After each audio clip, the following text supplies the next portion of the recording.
Well, greetings and welcome once again to another exciting episode of Where It Be. Today is January 12th, 2018, and the purpose of this game is to figure out where I'm going to read some scriptures from. I'm not going to tell you the book, the chapter, or the verse. That's how the game is played. Okay, so you guess at it, look up and see if you guessed right. I know most sermons out there are done where the preacher will come up, he'll tell you where to go in the Bible and the verse and everything, and people just seem like they don't remember it afterwards. They go home and they go shopping or whatever else they do, and they just totally forget all about what was said. But I'm hoping that by my reading scriptures for you to guess as to where it's at. And I'll let you know in the description below, so don't go jumping there first.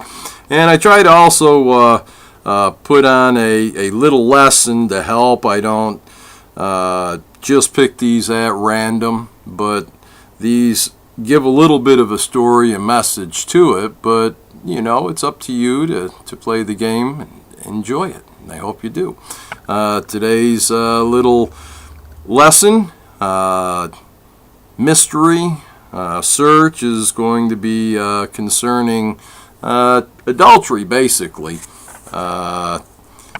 where our king gets tested. He gets tried by the scribes and Pharisees, and then there's other scriptures that coincide with this, or, you know, they interlace with it. So it's a great thing for you to know. It's a great little study. You'll probably most likely see something here that you never did before, and will always wonder why. So anyway, here we are in this one particular book, and in this particular verse we'll start. I'll read a few of the scriptures, give a little story of what's going on, and you tell me where it be.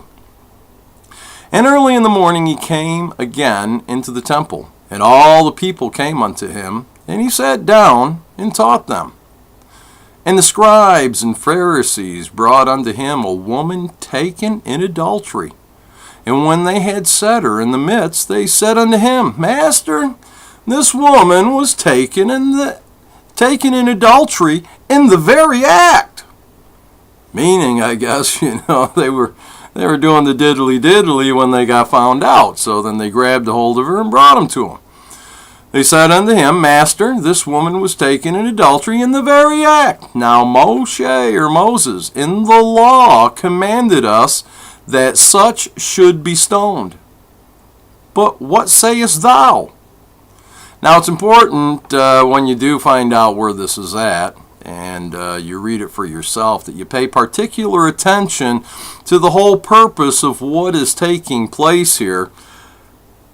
And it says, this they said, tempting him, that they might have to accuse him. But Yahshua stooped down, and with his finger wrote on the ground, as though he heard them not. So when they continued asking him, he lifted up himself and said unto them, He that is without sin among you, let him first cast a stone at her. And again he stooped down and wrote on the ground. And they which heard it, being convicted by their own conscience, went out one by one, beginning at the eldest even to the last. And Yahshua was left alone, and the woman standing in the midst. When Yahshua had lifted up himself, and saw none but the woman, he said unto her, Woman, where are those thine accusers? Hath no man condemned thee? She said, No man, ruler. And Yahshua said to her, Neither do I condemn thee. Go and sin no more. Okay, now the important thing is that here, where it be, they said this tempting our king. Okay, so this was a test on him, and he basically got down. He wrote some things in the dirt, probably like, oh, stupid jerks, man, why don't they know the laws and the commandments? I mean, they actually caught this woman in the act of adultery. Okay, so they brought the woman to our king to see if he would have her stoned, because if he did do as the law commanded with what was presented him, then he still wouldn't be keeping the law. And that's what they were trying to do, was they were trying to tempt him, and they were actually breaking the law by doing this. Okay, and I'm hoping that you'll figure out where it be when I read off this next scripture. Okay, and this here is in this book and in this chapter, and starting in this verse, it says, "If a man commits adultery with the wife of his neighbor, both the adulterer and the adulteress shall be put to death." Okay, so hopefully maybe you can even figure out your own, figure out what our king actually did there in that one book and verse where it said they said tempting him, and they brought this woman to him that was caught in the very act. And I'm sure, in order to do the dirty, there had to have been a man there as well, but they only brought the woman. And what the law says here, and where it be, if a man commits adultery with the wife of his neighbor, both the adulterer and the adulteress shall be put to death. The man who lies with his father's wife has uncovered his father's nakedness. Both of them shall be put to death. Their blood is upon them. And the reason I'm furthering in a few verses here is because it does pertain to different laws that are off topic, but it may just help you zero in on where it be. If a man lies with his daughter-in-law, both of them shall be put to death. They have committed incest. Their blood is upon them. If a man lies with a male as with a woman, both of them have committed an abomination. They shall be put to death. Their blood is upon them. If a man takes a wife and her mother also, it is wickedness, and they shall be burned with fire. Both he and they, and there may be no wickedness among you. If a man lies with a beast, he shall be put to death, and you shall kill the beast. If a woman approaches any beast and lies with it, you shall kill the woman and the beast. They shall be put to death, their blood be upon them. So as you see, it's adultery or any kind of these lewd acts of abominable things that both are to be put to death, or if there's more involved than just two, then all of them are to be put to death. Then it says, hoping that you'll figure out where it be here. If a man takes his sister, a daughter of his father or a daughter of his mother, and sees her nakedness and sees his nakedness, it is a shameful thing, and they shall be cut off in the sight of the children of the people. He has uncovered his sister's nakedness, he shall bear his iniquity. If a man lies with a woman, having her sickness, which, it's not really a sickness, it's a cycle. Not quite the same as a motorcycle, but it's still a cycle just the same, and uncovers her nakedness, he has made naked her fountain, and she has uncovered the fountain of her blood. Both of them shall be cut off from among their people. You shall not uncover the nakedness of your mother's sister, or of your father's sister, for that is to make naked one's near kin. They shall bear their iniquity. If a man lies with his uncle's wife, he has uncovered his uncle's nakedness. They shall bear their sin and shall die childless. If a man takes his brother's wife, it is impurity, and he has uncovered his brother's nakedness. They shall be childless. Okay, so where it be? Anyway, getting back on a little bit of the topic here, let's take a look over in this book, and you tell me where it be. And we'll start here in this verse. It says, "You have heard it was said, you shall not commit adultery. But I say to you that everyone who looks at a woman lustfully has already committed adultery with her in his heart. If your right eye causes you to sin, pluck it out and throw it away.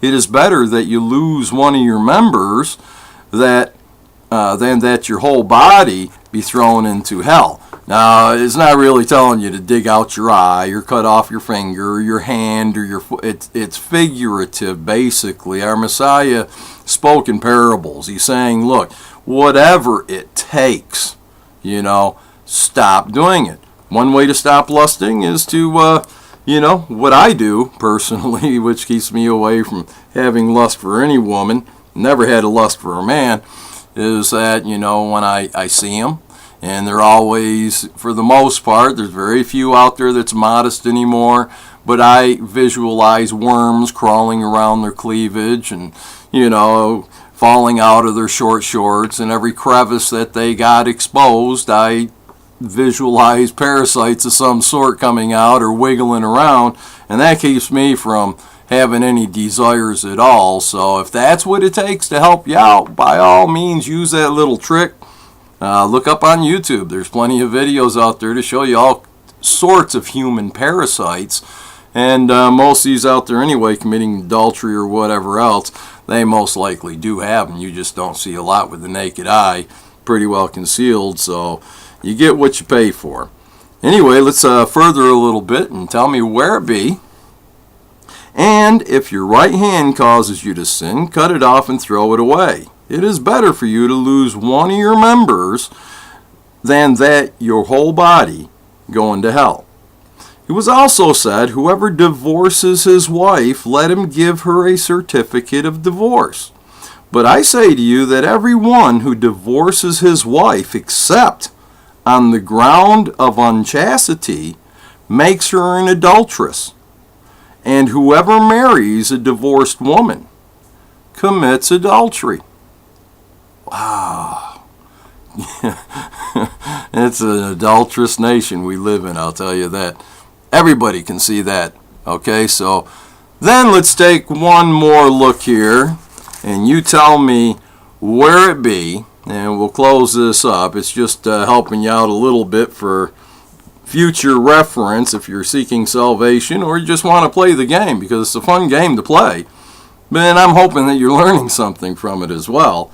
And hopefully these scriptures will be burned into your mind, your heart, your soul, your every inward part. So you tell me where it be. Think not. Okay?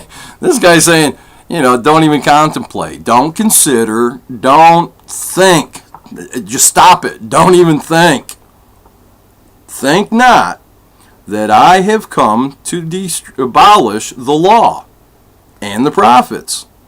I have come not to abolish them, but to fulfill them. Now, in most churches, I'll tell you that word fulfill means done away with. It's all gone. It's no longer there, but I don't know how they actually make up in their mind here all the other scriptures that our King spoke of, even in Revelations chapter 22, where he says, blessed are those that keep the commandments, for they have right to the tree of life. And then he explains that on the outside of that city, that those who are blessed enough to get into are dogs and whoremongers and, people that commit sins. And sins is basically just the breaking of the laws and the commandments. That's what sin is. So outside the kingdom are these ones, that sin. Inside the kingdom are those that keep the commandments because they're blessed. And to keep the commandments, you have to keep the 613 laws, which simply define how the 10 commandments are kept. And our King right here said, I told you what book it's in anyway, but or I should say the second volume, but I didn't tell you what book and chapter or verse. So let me read that first part again, and you tell me where it be. Think not that I have come to abolish the law. I ain't come to destroy the law. I didn't come to do away with the law. Don't even think it, he said. And the prophets. Don't think I came to do away with the prophets either. I have come not to abolish them. Them what? The laws or the prophets. He didn't come to abolish any of them. He didn't come to do away with them. but to fulfill them. Now this word fulfill, if you want to look it up in the Strong's Exhaustive Concordance, it's going to tell you that it means to fully preach, to manifest, to fully bring about, even to practice in full. Okay, and that's what our King did. He came, he kept every single law and commandment, and then he laid his life down and picked it back up again so that you can go out and do the very things he never did. Don't make no sense to me, but the preachers will make sense out of it for you if you want to believe their lies. And that's what it also said, in Revelation 22, where it talked about blessed are those who keep his commandments. The last part of the, where the dogs and sorcerers and whoremongers and such are, is those that maketh and loveth a lie. And that's what these preachers are great at. They're going to be on the outside of the kingdom because they love to lie, and they love to make them, and they love to teach them, kind of like Santa coming down a chimney. Anyway, let's figure out where it be. It said, think not. And then we'll get to the next verse. It says, for truly I say to you, till heaven and earth pass away. Now, I don't know if you saw the heaven and earth pass away or not, but I haven't. I have not heard this in the news. I know we're in a lot of trouble. I know that wickedness is thought of as being righteous, and righteousness is evil in these days, and wickedness, But here he said, for truly I say to you, till heaven and earth pass away, not an iota, I-O-T-A, not a dot, will pass from the law until all is accomplished. Whoever then relaxes or breaks one of the least of these commandments and teaches men to do so shall be called the least in the kingdom of heaven.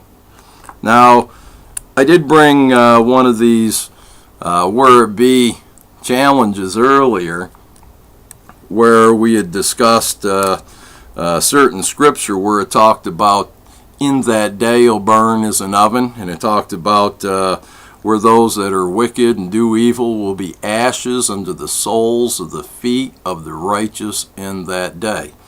Well, that's what it's talking about here. That's what the least is going to be in the kingdom, is ashes under the feet of the righteous. So, like it says there, the one who breaks one of the least of these commandments and teaches men so shall be called least in the kingdom of heaven. But he who does them, who does what? The commandments. He who does them and teaches them shall be called great in the kingdom of heaven. For I tell you, unless your righteousness exceeds that of the scribes and Pharisees, you will never enter the kingdom of heaven. And what's he talking about there? I will throw in one last scripture so that you can understand what righteousness actually is. And you need to look it up yourself unless you already know where it is. And if you do, kudos to you. And it's a really great thing that you've been studying. I do ask that you keep on studying. Don't let anybody stop you, ever. And it says here, and you need to show me where it be, man. It says, and it will be righteousness for us. Okay, it's going to be righteousness for us, not the righteousness of filthy rags. That's where somebody's own righteousness is, where they say, well, I do everything good. I'm a good guy. I'm going to go to heaven. Yeah, I like sleeping with my neighbor's wife and my neighbor's dog. Yeah, when I need a beer, I go down and I steal a six-pack or whatever, from a friend of mine who leaves his garage door open, and I know his fridge is always stocked, so I go steal me a case of beer or whatever, but, I always bring him over pretzels or something if he's in the mood to, share a beer with me while we stand there. So I'm just a good guy, man. I'm righteous. Well, see, that righteousness is like filthy rags. It's like a menstrual rag.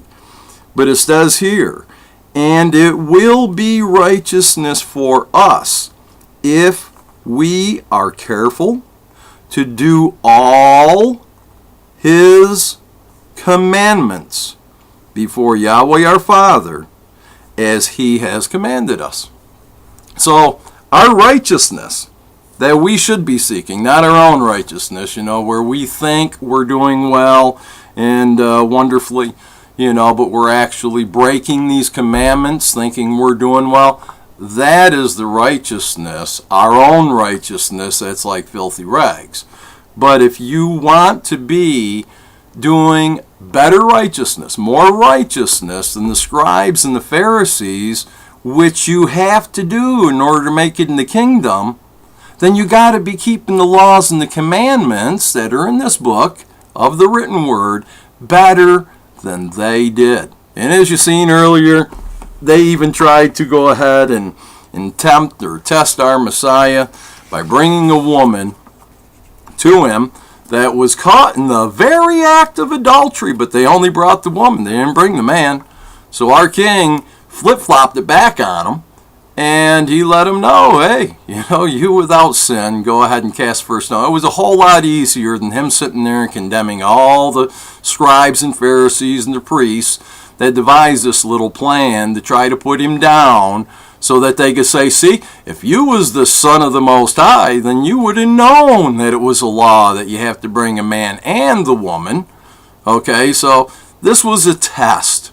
And even though most Christian preachers out there are teaching in their church that, that did away with the law. See, the Lord wasn't keeping the law anymore because it says you got to stone her. Well, that's only half of what it says. It says stone her and the man, the adulterer and the adulteress. So with these things in mind, please do show me where it be. I'll write down in the section below the description where these scriptures are and see how well you did. I hope you did fine. If not, I know you'll do better next time we play. Till then, shalom.